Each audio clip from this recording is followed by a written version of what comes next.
Welcome everyone to this second installment of our Making National Security Safe webinar series. My name is Yuri Cormier. I'm the Executive Director of the Conference of Defense Associations.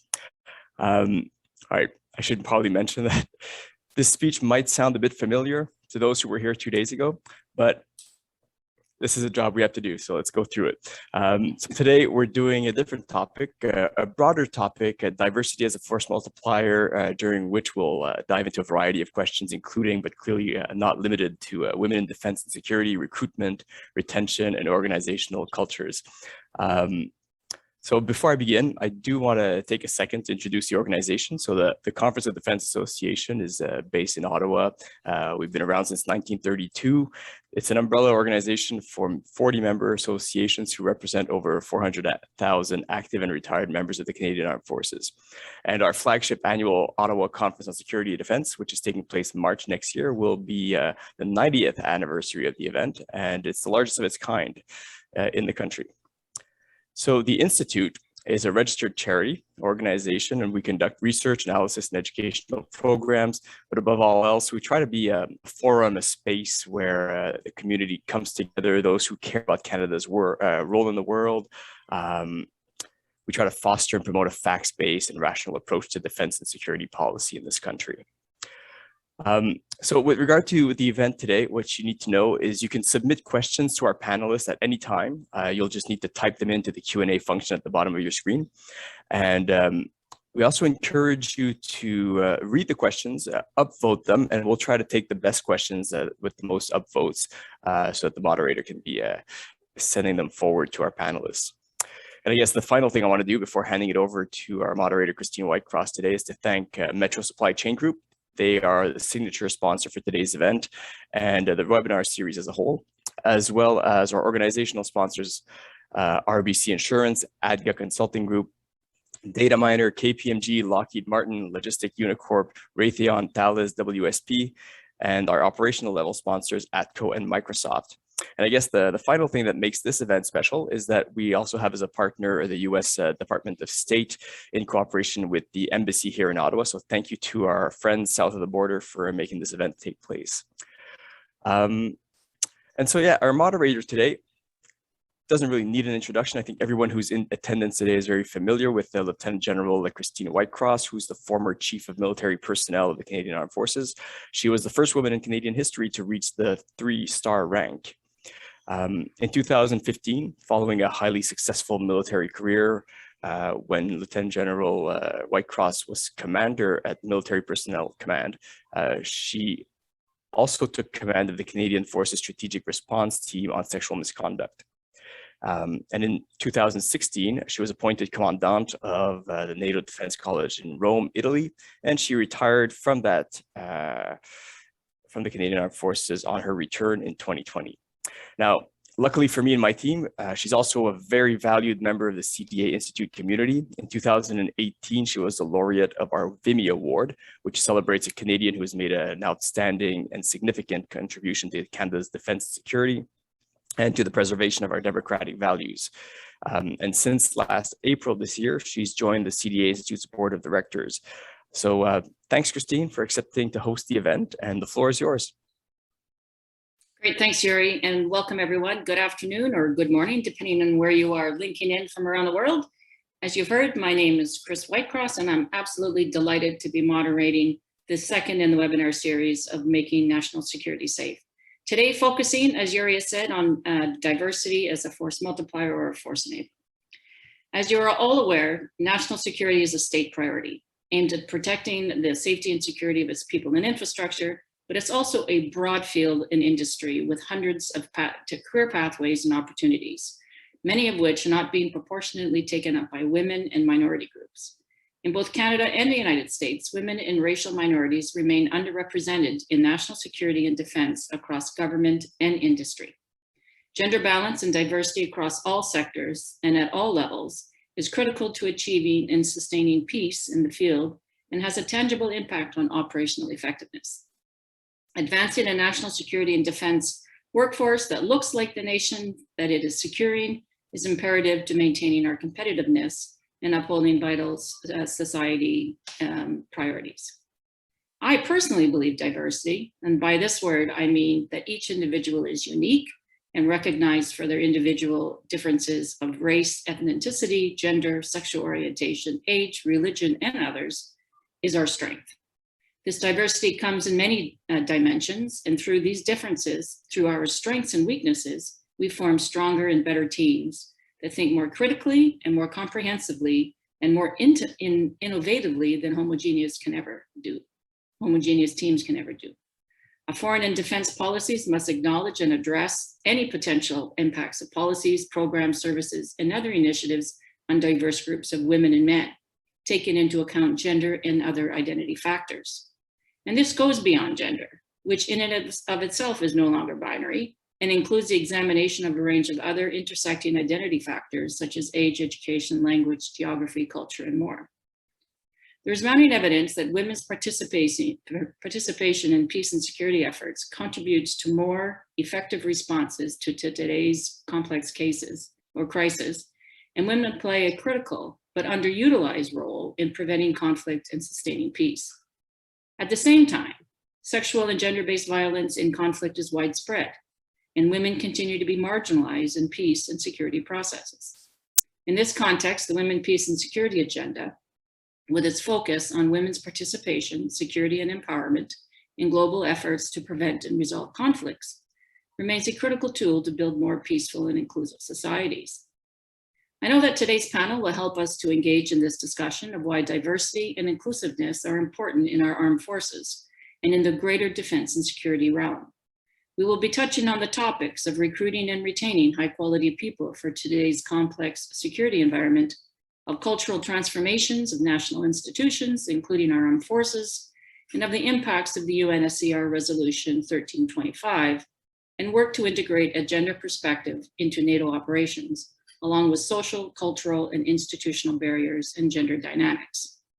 Let me introduce our panelists, who will be putting some context around this issue, while also helping to whet your appetites for a discussion later on.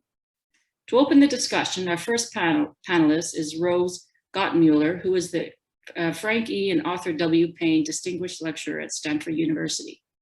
Before joining Stanford, Rose was the Deputy Secretary General of NATO and from 2016 to 2019, where she helped to drive forward NATO's adaptation to new security challenges in Europe and in the fight against terrorism. Prior to NATO, she served for nearly 5 years as the Undersecretary for Arms Control and International Security at the US Department of State, advising the Secretary of State on arms control, non-proliferation, and political military affairs. While Assistant Secretary of State for Arms Control, Verification, and Compliance in 2009 and 10, she was the chief US negotiator of the new Strategic Arms Reduction Treaty with the Russian Federation. Her experience is described in a memoir, Negotiating the New START Treaty, recently published by Cambria Press. Rose is also a non-resident fellow in Carnegie's Nuclear Policy Program and a research fellow at the Hoover Institute. Ms. Rose will describe how diversity and inclusion are perceived at the NATO headquarters and the difficulties she saw with weaving UNSCR 1325 into the NATO culture. She will also give us a vignette from her time in renegotiating the New START Treaty. Following Rose will be Dr. Stephanie Von Lackey, Associate Professor from Queen's University. Stephanie is the Canada Research Chair on Gender, Security, and the Armed Forces, an Associate Professor of Political Studies at Queen's University, and Director of the Center for International and Defense Policy. She is the co-host of the Canadian Security and Defense podcast Battle Rhythm and co-director of the Network for Strategic Analysis. She received her PhD in political science from the Université de Québec in 2010, where she was also the executive director for the Center for International Peace and Security Studies. She is widely published and has just completed her newest book, Deploying Feminism, The Role of Gender in NATO Military Operations, which will be published with Oxford University Press. Stephanie will be speaking about diversity as a force multiplier and how it has been leveraged in military operations. She will discuss signs of change and progress on the civilian and military sides with respect to UNSCR 1325, and will provide some interesting differences between missions and where Canada is contributing. And by no means last, our final panelist is Amir Belkaladi, Partner National Leader, Cyber Risk Services, Deloitte, Canada. Amir leads the Canadian cyber risk practice and has nearly 20 years of experience in cybersecurity, focusing on strategic advice and leadership of significant global cybersecurity transformation programs. Prior to joining Deloitte, Amir was Accenture France's security practice leader after working at Lloyds Bank as Group Chief Security Architect and Group Operations Chief Technology Officer. Amir will be speaking to his work in cybersecurity and how this progressively dynamic global issue is increasing in importance and influence around the world. And he will explain that to be successful in responding to cyber events requires continuing innovation and multifaceted teams that need to be brought together quickly, teams that are both diverse and inclusive at their core. Rose, Stephanie, and Amir, welcome to this webinar. Rose, can I ask you to take over, please? Thank you very much, General Whitecross. Chris, it's great to be here with you again, and also with Stephanie and Amir. I really am delighted and honored to have this opportunity to speak to the CDA audience. I would like to really take the headquarters perspective. Stephanie and I agreed we do a kind of division of labor where I'd be at the strategic level, talking about NATO headquarters and how it's been struggling, frankly, with these issues over recent years. And then we'll turn to Stephanie, who will dive down really talking about operations, NATO operations, and how at that level the diversity issues are wrestled with. So I hope it'll be a good division of labor, and I'm looking forward to learning from both Stephanie and Amir in our discussion today. So first of all, when I arrived as NATO DSG in 2016, I was a bit nonplussed, I'll be honest with you, because there was a great deal of resistance to WPS issues, to the implementation of 1325, particularly among, I would say, frankly, the military side of the house, although the civilian side of the house was no great shakes. The international staff at headquarters did have women in the workforce, but it had been stuck at about 37% since 2010. So there hadn't been appreciable movement in the number of women in the international staff at headquarters. And furthermore, senior management, the upper management echelons at NATO headquarters were not seeing a good representation by female and other diversity candidates. So it was, for me, it was quite, well, I would say a bit depressing when I first arrived at NATO headquarters, and to see that although everybody was saying the right thing, including the Secretary General Jens Stoltenberg, who's always been very committed to these issues, there seemed to be many areas of resistance and hidden barriers in place. So it's been very interesting for me in the last couple of days as I've prepared for this talk to circle back to NATO and find out what has been happening in the ensuing period. It's now been exactly 2 years since I left NATO. So I needed to find out what's been happening. I wanted to express my thanks to Alison Hart, who is the head of the unit in the Secretary General's office who deals with these human security and diversity issues. So a big thank you to Alison Hart. But she made me aware that a couple of things have happened. First of all, that stubborn number of 37% that I mentioned to you has really changed in the last couple of years. It's moved up to 41%. You may say, well, oh hum, that's not great. But believe me, as I said, when I arrived in 2016, it had been stuck at 37% since 2010. So there had been no appreciable increase in the number of women on the NATO international staff throughout that whole period. So in the last couple of years, they've managed to get the number up to 41% in 2020. And I think that is a good step forward.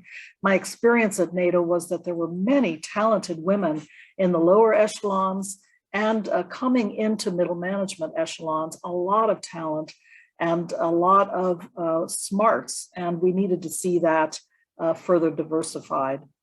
Now, the ratio of women in senior management has now reached 30%, which was also, I think, a big step forward.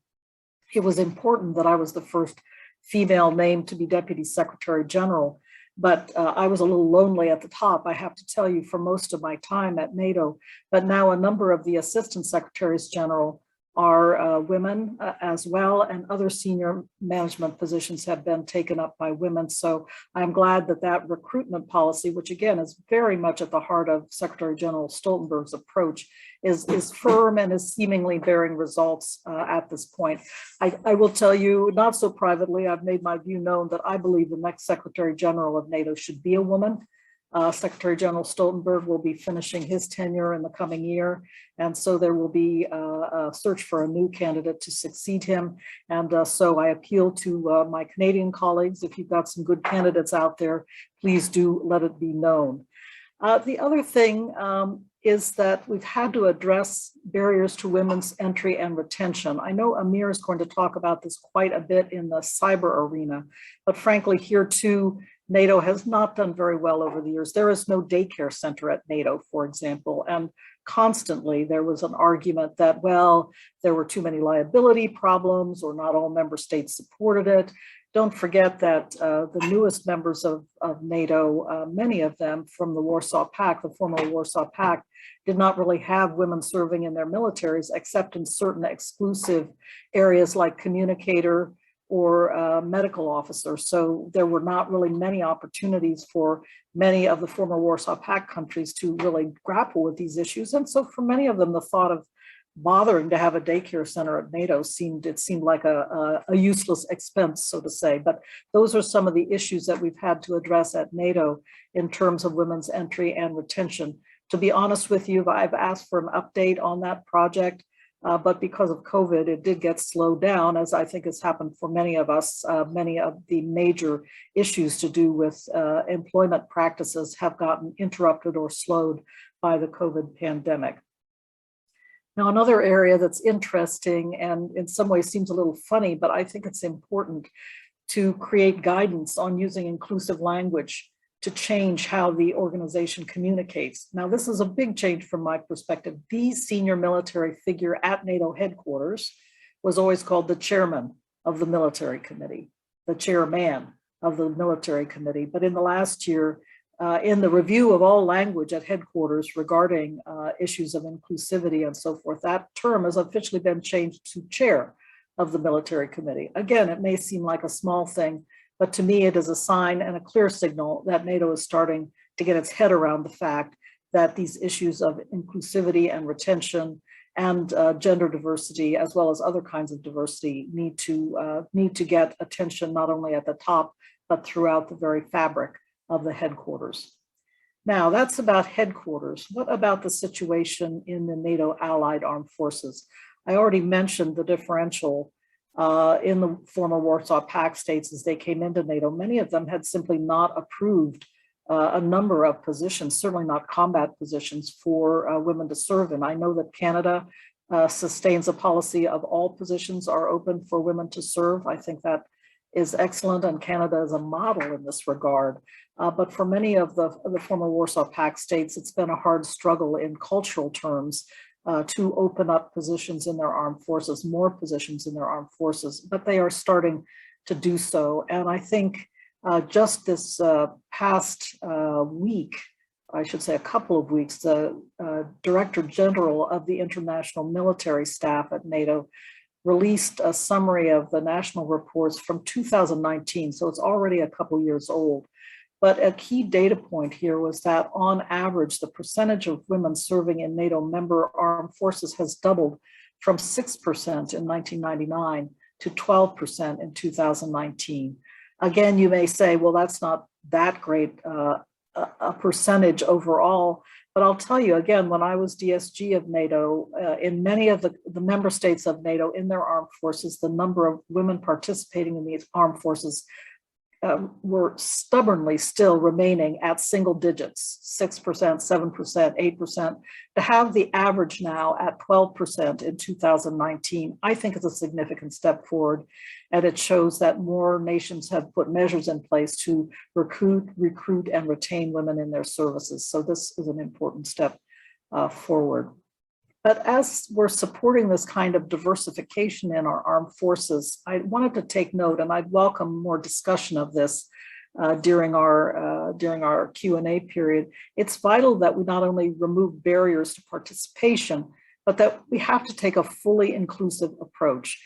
This means that we need to think across the range of equipment that we have available to ensure that it's suited to all who serve in the armed forces, from bulletproof vests to ejection seats in fighter jets.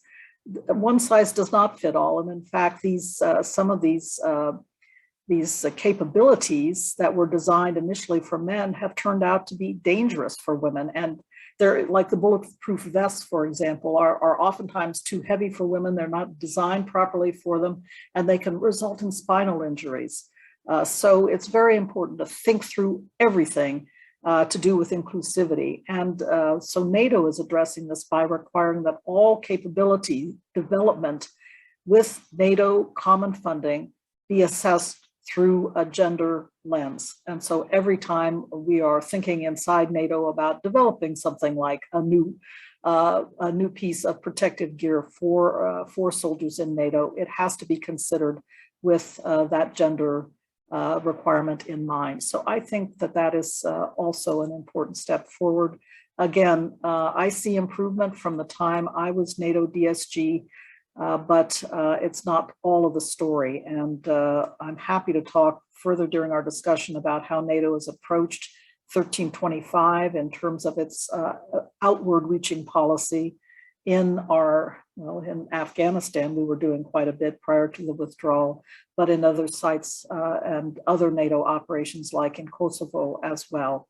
I think, Chris, in the interest of time, I'll hold off on my vignette about my experience negotiating the New START treaty, but I'd be happy to talk about that again during our discussion period. So thank you all for your attention. And I think directly over to you, Stephanie, or Chris, over to you perhaps for a word. Well, yeah, thanks very much, Rose. So some tremendous points there. I managed to gather a couple of good areas for discussion. I think one of the biggest things that we should be talking about perhaps is that whole HR aspect on how are things developed for countries in order to encourage and adapt not just diversity, but inclusiveness and everything from equipment, as you mentioned, to a bunch of other things. So I think that's one great line of discussion. Also, the concept of mentoring. I think you kind of touched on the edges of that. I think between that and 1325, that will probably take us an entire day. But we'll try to head those off, discuss those during the Q&A. So, and I look forward to your vignette. Okay, Stephanie, please. Perfect. Rose's points are just a perfect setup for what I have to add. Thank you. Your remarks are really on target.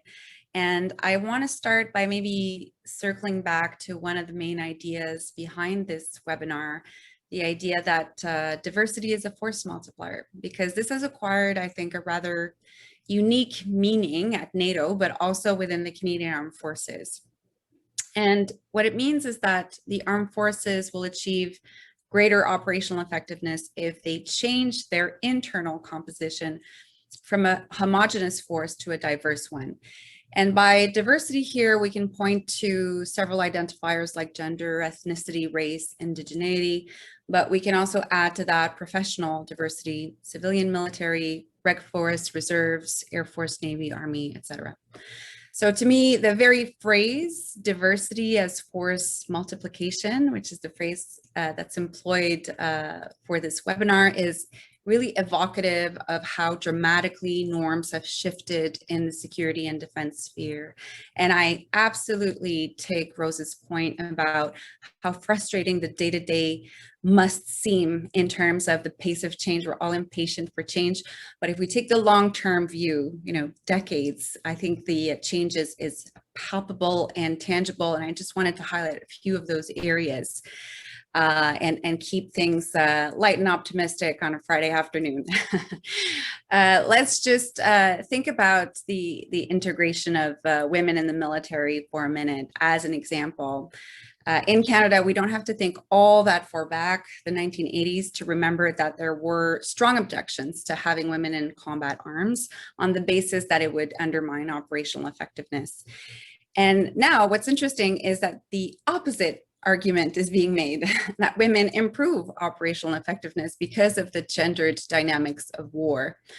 Domestically, the argument is that we see value in a military that looks like the population it is meant to serve. And internationally, the military has learned the hard way in Afghanistan and elsewhere that when it does not deploy any women, it can undermine the execution of certain military tasks, from intelligence gathering to patrolling. At NATO, and speaking of what happens in the headquarters, the Secretary General proclaimed that diverse armed forces are strong armed forces, not necessarily a phrase we would have heard in past decades. And I remember a time where the SecGen stood side by side rather with Angelina Jolie. They even penned an op-ed together to talk about the importance of conflict-related sexual violence, the importance of thinking about NATO's operational environment through a gendered lens, and of course, promoting the role of women in the military. So I just underscore these things because it is a fundamental shift for a military alliance like NATO, and frankly, for many of its member states. And they're not moving at the same pace. I think this is certainly highlighted in Rose's remarks, and there is available data to show how this varies from member state to member state when we look at the representation of women within national armed forces, for example.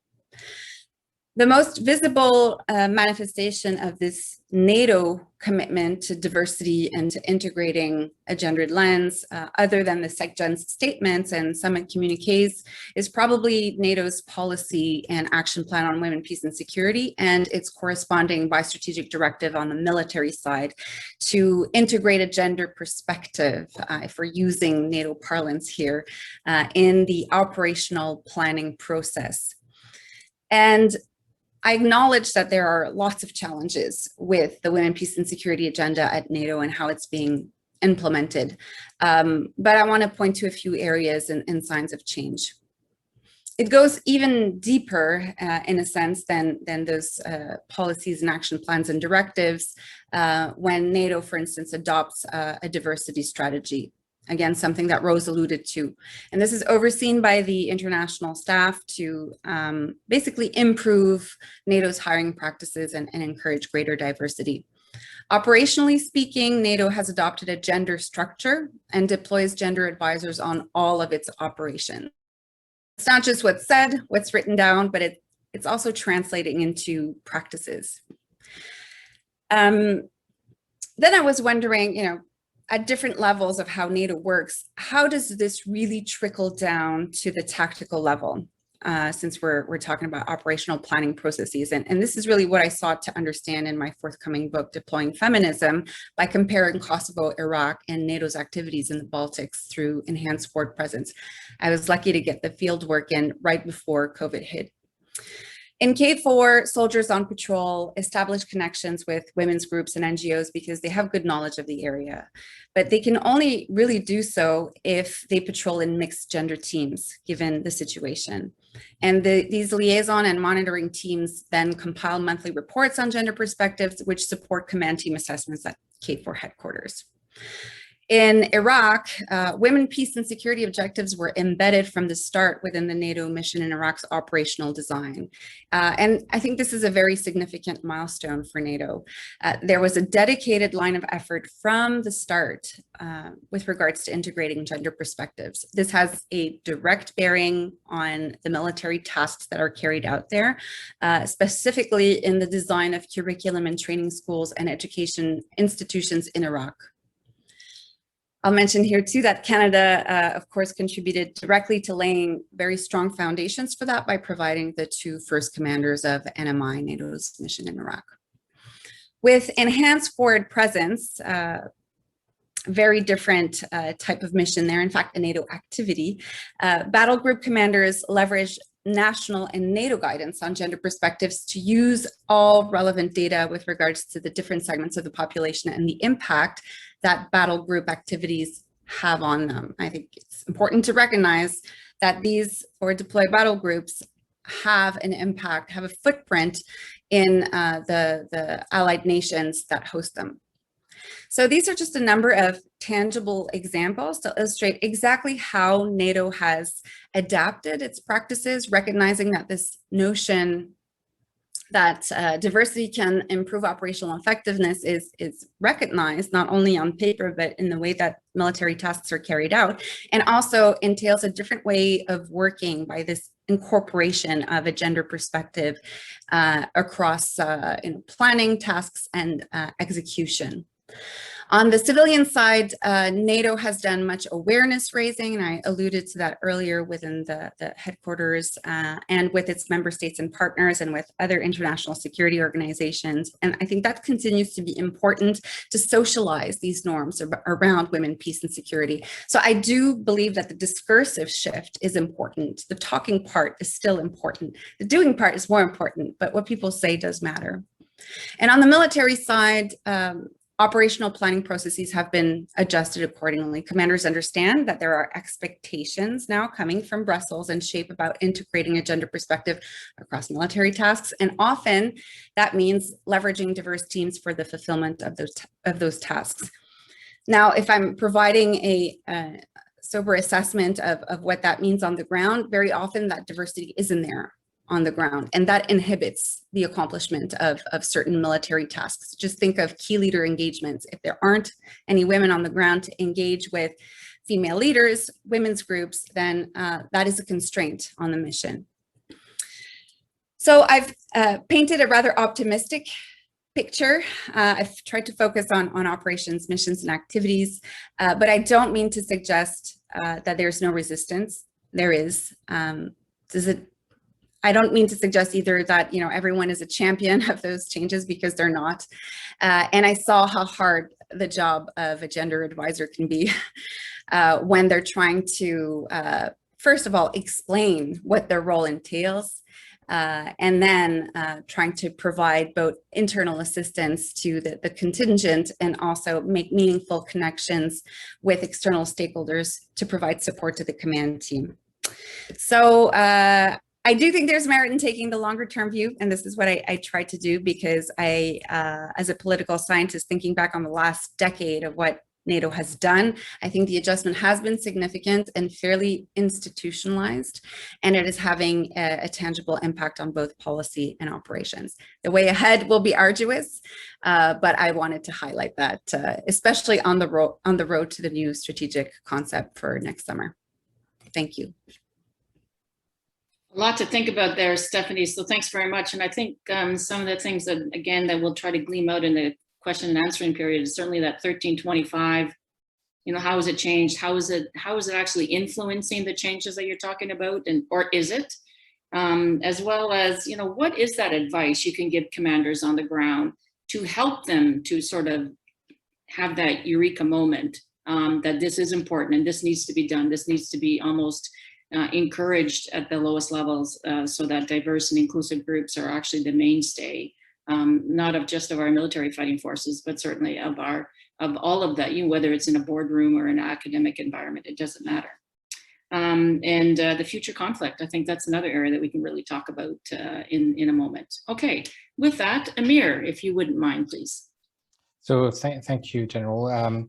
Listen, it's as I mentioned the first time we spoke. To me, I am usually not a defense specialist. I am a pure commercial breed. That means that I am driving a team of consultants, both in Canada and globally. Just to give you a sense, that the team in Canada is about 500 strong for me and 30,000 globally. And as we do this in cybersecurity, we deal with the rapid growth of the need in this space. Just to give you a sense, this team tends to grow by 20 to 30% year on year, and we live through anything between 15 and 25% annual attrition rate. That means people stay, or the team entirely changes within 5 years on average. Obviously, some of us have been here for a bit longer, but most will change very rapidly. The average age of my team, I would say, is around 26, 27. So it's a fairly young workforce. And these are some of the challenges I'm facing on a daily basis.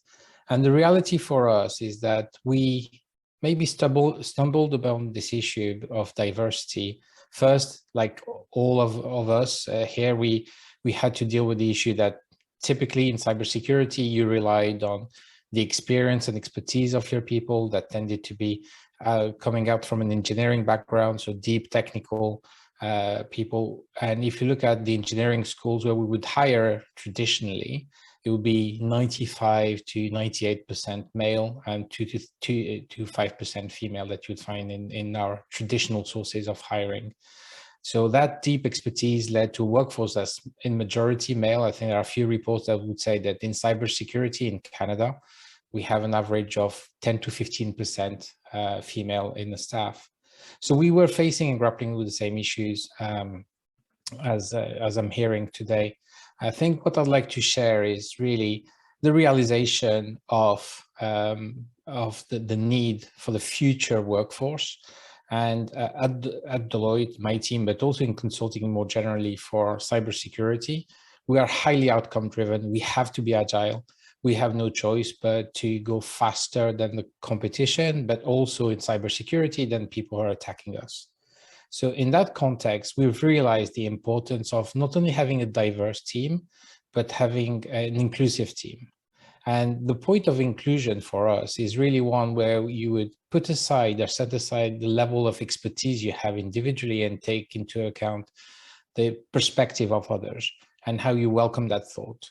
So we have seen a huge change in terms of our numbers of, in terms of gender diversity, but also ethnicity, nationalities, but also cognitive diversity. You know, we have hired people on the autism spectrum, for example, to help us. So it's been a wide-ranging set of thoughts we bring to the table.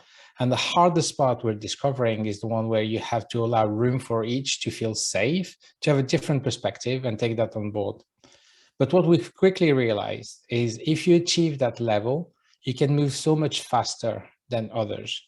I'm based out of Montreal. In my group, last I looked, we had about 80 or so people and 62 nationalities. This allows us every day to solve problems faster than the people we fight against. And in our world that's highly kinetic, we have to absolutely be faster than the others. There's another data point I would like to share with you around the context. Today, if we were to measure cybersecurity as an economy, it would fall third behind the US and China in size. This is huge. Yet, people are predicting for this economy to reach $10 trillion within 5 years from now. If you think about it, that means we would triple in size perhaps as an economy. And if you think of it, any industry or any economy that would triple in size would rely heavily, not just on natural growth, but on net new things. So you'd have to innovate to get to that level. So in that world, the reality is the expertise that took us where we were to where we are today is highly unlikely to be the one that we'll need for the future. I think the parallel I'd like to bring us back to is the defense world. For sure, the theaters that we had in the past, in my observation anyway, will be very different from the ones of the future. And in that sense, diversity is one thing, thought diversity is another, but the key is to be able to bring those teams together so we can solve problems faster. In our organization, one of the first steps I took is to realize that there's no way. I had two choices. I could change the people. I could change those 26-year-olds that are part in my team, could transform them and undertake those cultural transformation journeys. But the reality, as you know, is this would take years and years. And if I have them with me for an average of 5 years, the reality is I had to change my organization first. So we've changed in part the structure of my organization. We're changing the way we're thinking, and we're taking this leadership at the heart of our business. This is no longer the advisor's role that we had in the past. It's no longer the talent advisor. It's absolutely core to my role. I am a business leader, and to me, diversity and inclusion is the first priority for my group. And to be honest, this allows me to be the best at my job with my team.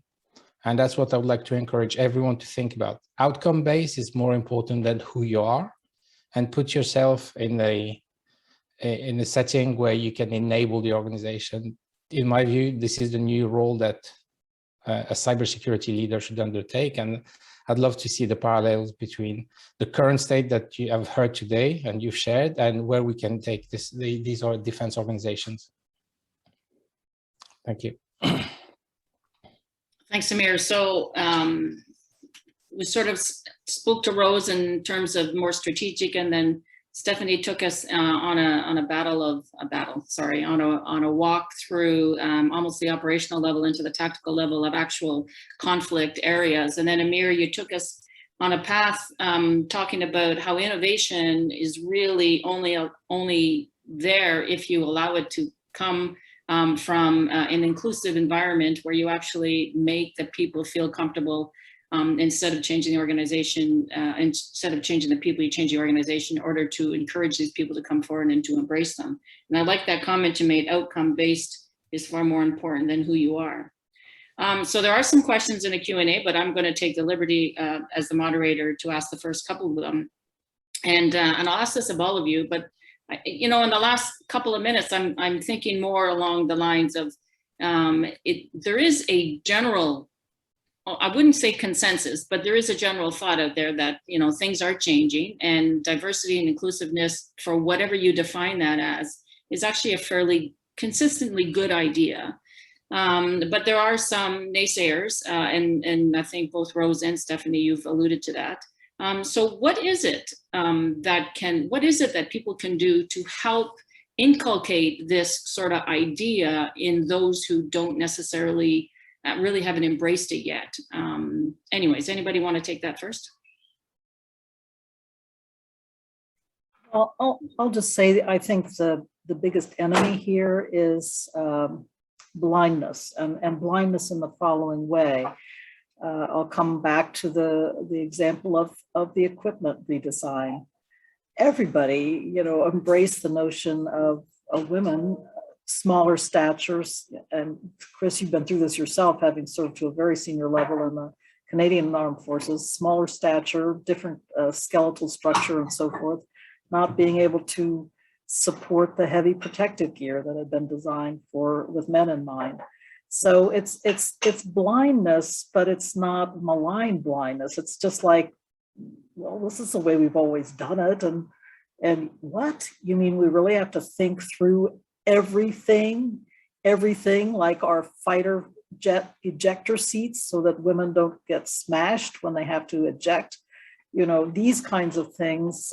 It's not that, I think people get it, they understand, but they don't understand how deeply immersed or deeply injected, I should say, the issues are throughout their organizational structures, from the most mundane, such as what kind of language is used on a day in, day out basis, to what kind of equipment is available for women in the armed forces. So I think dealing with those blind spots, maybe I'll put it that way, is perhaps the greatest challenge. To my mind, it's not perhaps the greatest challenge, it is the greatest challenge, because knowing as I do the difficulty oftentimes in NATO recruiting, and being the chair of a recruiting panel, significant effort had to be made.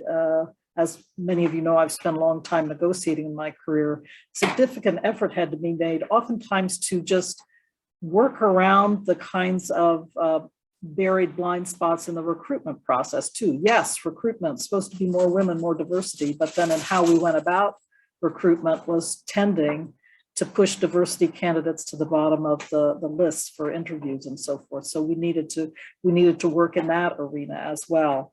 So this is just based on my experience. I'm not an expert in this area, so I'll be very happy to hear what Stephanie has to say about it. Okay, Stephanie. Glad to chime in as well. And I think that the naysayer question is a good one. And it's certainly a point that was underscored with a lot of the gender advisors that I met in the field, because very often they had about a 30-second pitch to convince people of the importance of integrating a gender perspective across military tasks. And the way that they have done that, and the way I think that many civilian and military officials have done so, whether it's in a strategic level, operational level, or tactical level setting, is to create that link between diversity and operational effectiveness. or between gender perspective as a new way of thinking through problems and operational effectiveness. So I think that was part of the why. I think now NATO is moving progressively towards the how. How do you embed that into day-to-day practices? And in many ways, it might be even more challenging on the civilian side than it is on the military side. The military has such clear guidelines to do everything. So you change the guideline, you change the behavior. When it comes to the day-to-day language haggling of the policy work that is being done on the civilian side, sometimes maybe those tangible examples are maybe harder to reach for. And then I think we need to think more ambitiously now that people are coming around to the why, and when it comes to gender and operational effectiveness, we also cannot lose sight of the original purpose and intent of the norms that were embedded in the Women, Peace and Security agenda, which were centered around gender equality promoting greater stability and security globally. And so here we really need to recenter the rights-based argument. We shouldn't just think about diversity instrumentally in terms of what it can deliver and tangible benefits, but I think let's acknowledge as well that this is something that we need to view more ambitiously than just strictly instrumental and operational ways. So that's my next challenge, I suppose, for the next decade, is to move beyond the rhetoric of gender and operational effectiveness and really recenter considerations of gender equality as part of how we assess security nationally, regionally, and globally. Thanks, Stephanie. Amir, anything to add? Perhaps a perspective. I think when Rose mentioned the word around the language that was used, I think that's a very, obviously in cybersecurity, we're facing very similar issues with technological world that was invented 30 years ago. We could, for example, a black swan event, or we have in IT system master and slave, things are of another age that we're still using. I think the big reflection I'd have there is that need for introspection to decide that the language is just the first step. There's our whole frame of evaluation and reference that we're using. And sometimes when I go and ask my leaders to hire a more diverse team, they tell me, well, I'm hiring the best. But I say to them, on the basis of what criteria? The criteria evaluated in certain contexts. So the key is really to realize, and it's a very difficult exercise to do, and take a step back and feel that if someone has a different perspective, the whole frame of reference will be different. Again, if you think about the outcome, this is where the guidance is for me. It's like, think about the outcome and recognize the fact that if someone does not see or doesn't have the same background as you, they may not lead to the same outcome. And then you broaden the spectrum of results that you can go after. The second, very briefly, point I would put to this panel is the need for speed. The transformation I'm seeing in my world, I am fairly sure that we cannot afford for another, 50 years plus to reach this diversity level. The conflicts around us, the change of technology will push us to act much faster. So, and we will not be able to change this through basic data or quotas or side exercises. It's got to be a much more powerful and more strategic move we're making, because I don't think we can afford, Stephanie, another 20 years to even double in size. It's something we have to accelerate. Thanks, Amir, and I really like your comment about humility. As a retired service member, I always put a lot of credence on humility and acknowledging that I am not the smartest person in the room. Granted, there are not a lot of people that necessarily thought that way in the past, and I think it's important that we showcase that there is not an incongruency between being a warfighter and being somebody who is humble and has those softer skills. And I think in many ways these are sorts of things that needs to be encouraged, I guess, in moving forward. Let's talk a little bit. Do you mind if I ask Amir a question? Absolutely. Because I also want to follow up to like what you had to say, Amir, about outcome-based is more important than who you are. And when you are hearing from your hiring managers that they're going to hire the best, do you at this point have a kind of empirical basis to say we are getting the best outcome from this diverse range, these diverse teams or hives, as I understand you call them, which I think is a great term. So at this point, do you have enough results to say, hey, look, stop arguing. I got the results here to prove that this approach works? I do, in a way. You know, it's always hard to say, could we have done even better, you know, in another context. But I could tell you that versus my peers and others, we are much better in terms of diversity and inclusion. It's one of the data we know we're tracking. And also our results, the business outcomes are much greater and better for us. And also, and maybe it's a bit narrow, but the areas where we are outshining others are always about innovation and the growth in the new spaces. We're quicker in those areas. So obviously it's maybe a very narrow lens I'm using, but I know that this is the needs of the future I'm after. So as an organization, the one thing I am convinced of is I have to innovate faster than others, because the enemy, I know I'm using maybe a defense term, but the enemy is innovating every day. So I have no choice. The protections I've put in place for my clients will not work tomorrow. So innovation is key. I know innovate faster. You know, and I also can prove people wrong. I shared this with you last time we spoke. We have this. I'm pleased to report this year we've hired 66% female in my team. This is unheard of, and you can look across the various businesses that operate in my field. It's very rare that we can achieve this. But the way we've done this is we've engaged at the source with the universities, and we said to them, we're hiring 100% of your female today. So obviously, if I do that first, I hire everyone, even if they had 10%, so they all join my group. So we have to be very agile. I think we're doing well.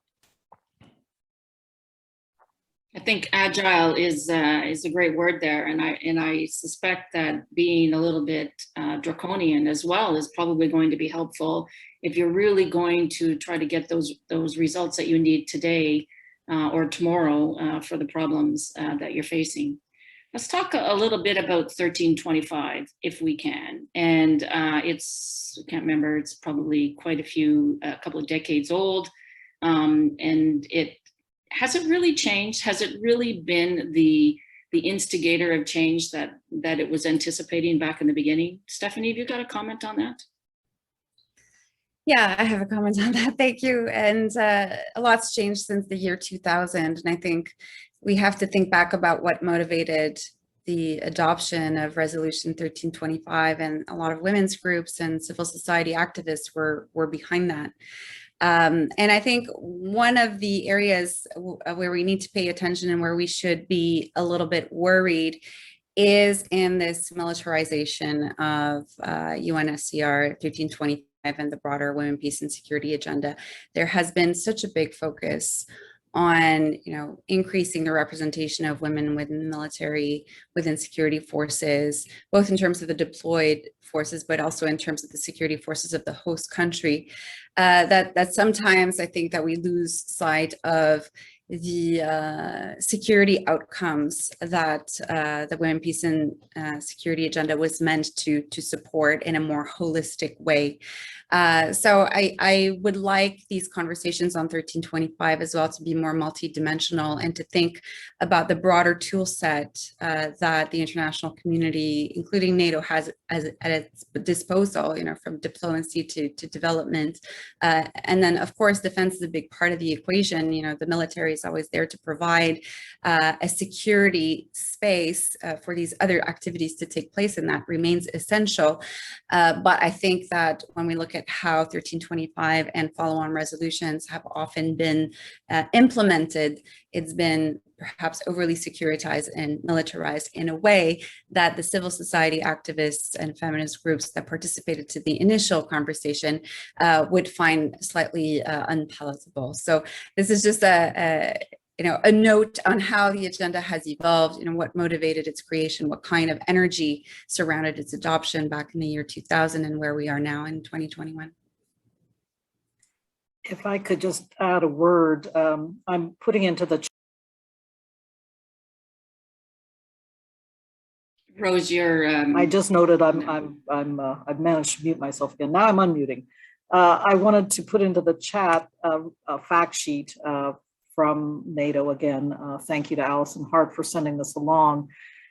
Sadly, it talks about all the work that NATO was doing in Afghanistan, which has not been updated out of the fact sheet yet. Perhaps they will try to retain some residual projects going forward. Again, I don't know exactly how NATO is handling all of these post-Afghanistan issues.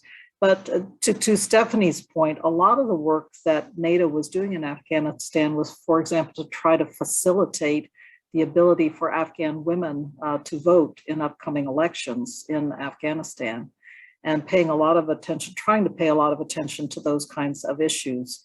So it did have somewhat of a diverse approach to 1325, trying to look at the larger civil society issues, even as a military alliance to help move some of those agenda items along. Although I grant you the vast bulk of the work that NATO was doing, again, in Afghanistan was related to things like facilitating the training and living conditions for female police force members, for example, and all of that work, unfortunately, has come up against the current brick wall of Taliban enforcement in Afghanistan. So, but nevertheless, I think the fact sheet is useful and interesting. It gives you a wider array of issues and activities from a NATO perspective, but also talks about that at least attempt in Afghanistan to take a wider civil society stance in terms of promulgating the goals of 1325. Thanks very much. My feelings exactly certainly in terms of Afghanistan, but just so I don't ignore the questions in the chat, there was a question there specifically about Afghanistan, and I know it's directed to you, Stephanie, though Rose and Amir, please feel free to respond as well. But one of the questions is when you're going into countries that are mainly male leadership or male dominated or male led, male influenced, and the example here was Afghanistan. The question is, how do you make more women within our forces to have a larger impact or be able to influence sort of what's happening on the ground where the differences are so large? I mean, do you have any comments on that? Stephanie, if we can start with you. Yeah, sure. I think that's a very good question. And I suppose from my view, the cultural factors in Afghanistan represented a barrier for male troops most significantly. And I think that's been an important lesson of the NATO's mission in Afghanistan through ISAF, is that, you can't design a mission based on just interactions with 50% of the population. And because the predominantly male force had this barrier in terms of communicating with women in Afghanistan, this was created a constraint on the mission. And then there was an operational requirement to have more women. We saw the emergence of the female engagement teams and mixed engagement teams to overcome and to address that constraint. So Afghanistan, evolved quite a bit over 20 years. And I think, increasingly the role of these female interlocutors, local female interlocutors, became highlighted and became more and more important. And Afghanistan is certainly an interesting case study in this respect. And what facilitated, I think, this aspect of the mission is also the civilian representation within the NATO footprint there. Of course, there were a huge military component to ISAF, but it's important to reflect on the civil military balance of the deployed force. And I think that having civilians embedded in terms of the command structure of the mission certainly opens up lots more opportunities to reaching out to civil society actors. So I throw that out as an important variable as well for consideration, not just the gender balance of a particular mission, but also the civ-mil balance in order to get at that more holistic picture of the security environment and of how to embed gender equality at the center. center of mission design and execution. Thanks very much. So can I suggest an observation? I was reading the 2-3 questions we had there on screen, and I think I'm facing this also as I'm driving the change in my organization. Very often people come up with that specific, I call them edge cases, or that situation where obviously, a woman is not usually 6'5" and 300 pounds and full of muscle, and that specific case would not work. Of course, there are some specific situations that will not work. Yet, I think the journey is, we're not there yet. We're not there about solving that edge case. I think the key for us is to look at what should the team of the future look like and how are we balancing that out. And as we're progressing through the journey, the edge cases are likely to change, by the way. We may hopefully no longer have issues with Afghanistan as we move forward. So my point here is, let's make progress and then we'll fix the edge case later. It's the same with issues around, when you have ethnical diversities or cultural background, people are talking about security clearances. There's so many roles that we have in defense that you can build up and create a more diverse team without hitting those fewer edge cases. And it's the same for my organization, where we say, oh, in engineering, we don't have this, or in this specific area of technology, we don't have this typical background. Again, when you elevate and look at the masses we need to employ and drive, we don't have to fix every situation. And maybe that's my key observation there when we elevate the dialogue. That's a great comment. Thanks, Amir, which kind of leads me to the next sort of questions, and that's talking about the future. And if I can just maintain it at sort of the NATO military civilian nexus, the future conflict is changing. The future, what warfare looks like tomorrow isn't necessarily what we did to yesterday. I know when I was serving, we always said we planned for the conflict that we just finished. That's not the panacea. That's not the ideal scenario. We need to be able to think a little bit further. So when we are thinking about the future conflict, albeit whether it's in the boardroom, if I can use that phrase, or whether it's in the academic, or whether it's in the military or conflict, when we are looking at the future, what are those hiring practices that we need to change? What are those sort of retention issues that we need to be looking at in order to be able to maintain that team that we need to be innovative, as Amir has stated?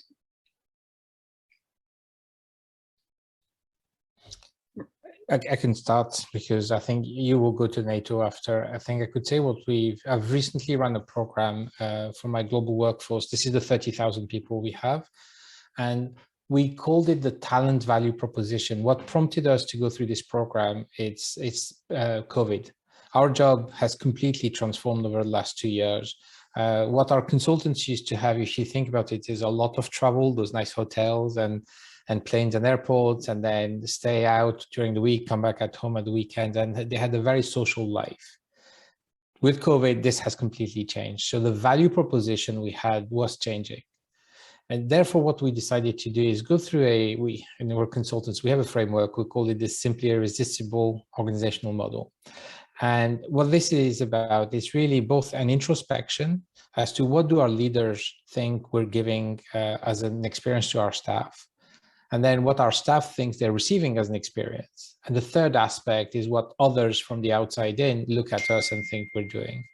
I think what we've done is really be transparent and honest with ourselves as to what the real experience is from those three lenses. We brought them together, and we realized there's a gap between where we thought we would be as leaders and what our people and the external world is expecting from us. But by bringing those three things together, that allows us then to put operational activities in place that we'll have to address. I think, again, it's about introspection on ourselves as an organization. That's what we went through. So I know I started with this and it's not NATO, but that's the step we've recently, it's a 3-month-old exercise we just undertaken. And I suspect we can all learn from that in many areas. Rose, have you got something? Yeah, I wanted to reflect a bit on Bill McCullough's question about the existing security clearance and human reliability screening practices.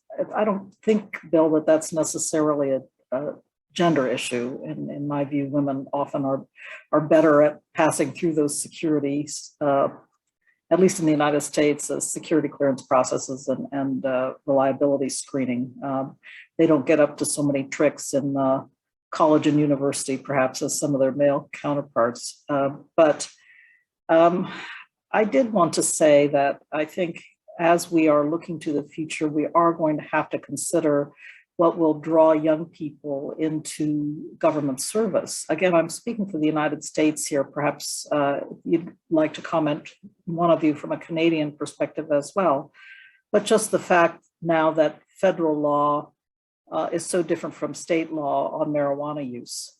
And so a young person, in a university setting here in California who may be using marijuana as perfectly legal in the state setting, but once he faces, if he wants to work in Washington, if he wants to work somewhere in our military establishment in Washington or outside, once he tries to get a security clearance, he or she, it becomes very, very difficult to do so, because at the federal level of federal law, marijuana is still considered a class 1 drug, that is on the same par with heroin and other highly toxic and illegal substances. So there are issues like that we have to confront. And it does worry me, because Amir's quite right. The technology and the speed of developments in terms of technology acquisition and what we are facing in the realm of cybersecurity is one enormous and important arena, but in other arenas as well, just in terms of how we are making the best possible foreign policy, never mind what we have to look at in the defense and security realm. We need that young talent base. We need people who are ready to serve our government, and quite frankly, for a number of reasons. It's not just related to the security clearance practices, but for a number of reasons, young people are turned off to government service these days. So we just don't have the same diverse hiring pool, I think, for government service and service in our military as we have for other fields. And certainly out here in Silicon Valley, this is known as a great place to work and a great place to be hired, despite the fact that the cost of living is quite high, but it still is a very big magnet for young talent from around the world indeed. So it's not so much a problem here, but when we look at government service, that's what really worries me, that we're not going to have the talent base available to us, the diverse talent base that we need. Great comments, Rose. In fact, I think that's a big issue here in Canada as well. Stephanie? Yes, I'm very sympathetic to Rose's point, certainly from where I'm sitting at Queen's University, because if we don't invest in our emerging leaders in the next generation, I think we'll have a very pessimistic answer to your question. And linking that back to the topic of the webinar, I think it's incumbent upon us as educators to socialize our students into not only the requirements and the environment, but transmit a sort of enthusiasm for foreign policy, security, and defense that starts in the classroom, and that also continues with more tangible professional development opportunities that we can foster and support on campus, for instance. I also think that removing barriers is really important. So that is alluded to in one of the questions. And I think we can take a broader reading on what those barriers might be. In Canada, I know that the Canadian Armed Forces started their own barrier assessment. And I think thinking through these types of methodologies of how we can eliminate barriers to be more nimble, adaptive in a very competitive recruitment environment makes a lot of sense. So you don't want to start looking at those things when you're in an active war. NATO and Canada, they're not at war. Right now is the time to identify those barriers and to fix cultural problems. And then on cultural problems, if this is a good time to optimize, military organizational culture. For instance, I want to maybe piggyback on another question that's in the chat box and say that, this culture doesn't only need to change for women to, be their authentic selves. It needs to change for everyone, and everyone has a role in shaping what that optimized culture should be for the military, because what we've seen over the past year yes, those are incidents disproportionately affecting women in the forces, but we're looking at instances of abuses of power which really disadvantage everyone. So this is a good time to be thinking through optimizing culture and internal retention and recruitment practices. Certainly the work of former justices help that reflection process and identifying concrete steps towards action. Yeah, I would feel a sense of urgency of tackling these issues now, so that the military in Canada, and also in a NATO context, Canada is not the only country facing this, is in the best position to face the threats and challenges that loom on the horizon. Thanks very much, Stephanie and folks. And we're coming down to the last couple of minutes, but I'd like to give each of you the opportunity to say a couple of final words, specifically maybe about some best practices that you have seen, that you've been a part of, that you've started, that the people in the audience should maybe consider as we're moving forward. And then we'll have to close up. Anybody would like to go first? One or two best practices. Amir, can we start with you? Yeah, sure. I don't know that I would call it the best practice, but maybe again a realization. We know that we are going to be missing in cybersecurity 3.5 million experts over the next year or so globally. And we thought it's very difficult in our job to keep our people interested, especially that next generation. So one of the good practices we've realized we had is tying the type of work we do with purpose. Why are we doing, the outcome that we talked about? And I think to Stephanie and Rose's earlier points, this is the one advantage the defense world has over the commercial world. You don't pay more, you don't offer travel. Well, you offer some travels, I guess. But the key is that there is a purpose behind what we're doing, and tying what our people are doing with the purpose, and tying what their tasks are every day with the outcome, I think, and the impact you have on society, I think is the one advantage you have. We're doing this, we're translating our everyday work into the purpose. So for my team, I tell them it's about making Canada safer. So, and we tie their everyday job to that role. Of course, it's the commercial Canadian world, but I think there's a serious thought to be had around the purpose. That's excellent. Thanks very much, Amir. Rose?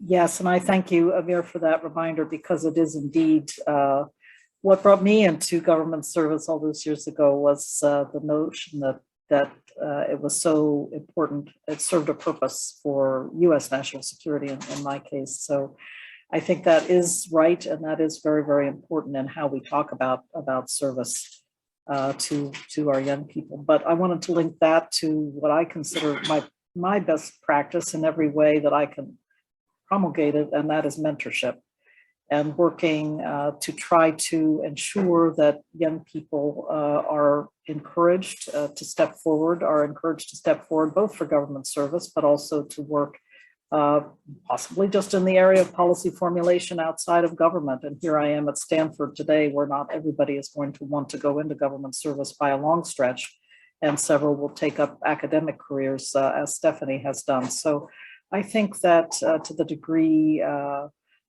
that we can strengthen all the strands of mentorship in the day-to-day work that we do, I think it's very important. Sometimes that amounts to just making sure you are presenting a friendly demeanor to everyone you see, and connecting with them person to person, even if you don't have a great idea about their next job application or the next place they're going to apply to university for a master's program. But I was talking to a number of MBA candidates yesterday, and one of their number who had come from inside government actually said to the assembled MBA students, Stanford MBA students, you know what I've noticed? A lot of you don't know how to make eye contact. So here's my one piece of advice for you. Just make eye contact with your fellow students every day, and you'll start to build a community in that way. So I think about that too. Simple things sometimes also amount to mentorship, making eye contact and just being ready to engage with a person in those everyday settings. And I certainly agree with Rose and Amir. I very much believe in the importance of mentorship, and I sincerely think that a clear sense of purpose is paramount. I wonder if that clear sense of purpose is there and well defined in the current moment. So I think there's an opportunity here now, or post-election, to better define the contours of Canadian foreign and defense policy and to provide very clear strategic guidance for the way forward. So that's one thing. And then I'll make a pitch for this kind of team. Speaking of diversity, we've got military, civilian, policy, academic, industry. I think bringing this kind of diversity to bear on security and defense problems is also key. So whatever we can do to remove those barriers between professional silos, I think would be beneficial. Thanks very much, Stephanie. Stephanie, Rose, and Amir. It's been an absolutely delight to be able to moderate this panel. I learned more just listening to you and your perspectives. I have to say, after almost 39 years of service, I have seen a fairly large change certainly in the Canadian Armed Forces and some of my work with NATO. But there's a significant amount of work that still needs to be done. And some of that really just harbors around personal understanding of the importance of inclusiveness, which I think is a bit bigger than diversity or a diversified force. Anyways, thank you to the three of you for being a part of this panel. I think it was just absolutely great that we ended up on a very positive way, as Stephanie was hoping to do at the beginning. So I really appreciate your candor and your comments, and we really do have a lot to take away from this. My appreciation, and have a really great weekend. Thanks, folks.